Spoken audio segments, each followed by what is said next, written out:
The other source of external finance, we talked about loans as an external source of finance. So the other source of finance, which is external, is the use of share capital. When we talk about share capital, it means the shares are sold. Shares are sold in the company. But this will be strictly public limited companies, not just any other business, public limited companies. They are the only ones that can sell their shares to the public. So share capital. This involves a public limited company to sell shares to the public in order to raise cash or capital. Yeah, the public limited, the PLC, will be able to sell its shares to the public to raise capital. Then we have the issued share capital. What does an issued share capital mean? An issued share capital is the amount of money you make in the course of selling your shares. That's what we call issued share capital. Issued, the shares that were sold.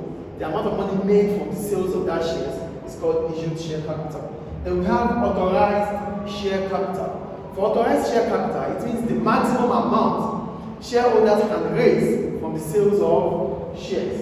The maximum amount shareholders want to raise, that's called authorized share capital. Then we have the capital gain.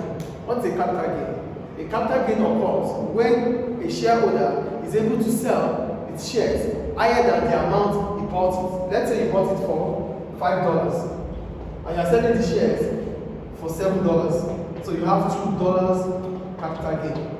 So that's what we call capital gain. Your ability to sell the shares above the price you bought it previously. That makes a capital gain. Now we have three types of shares. We have ordinary shares, preference shares, and deferred shares. What are ordinary shares? Ordinary shareholders are basically the owners of the business.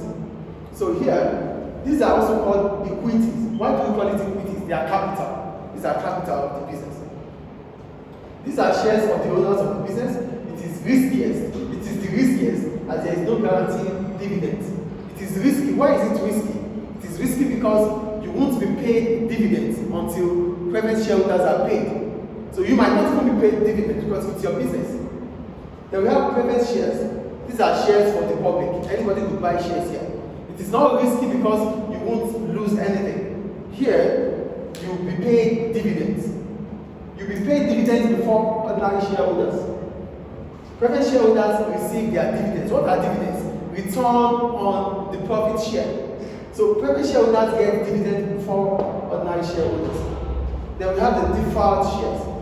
Deferred shares are shares that are owned by the founder of the company, those that start the business. They are not just the owners anymore. They started the business, but there are a lot of owners now with the business. So they have what called deferred shares. Before they get their dividends,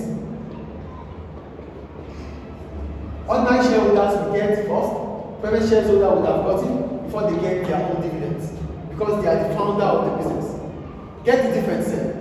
For preference shareholders, they don't get dividends until, for ordinary shareholders, they don't get dividends until preference shareholders have gotten theirs.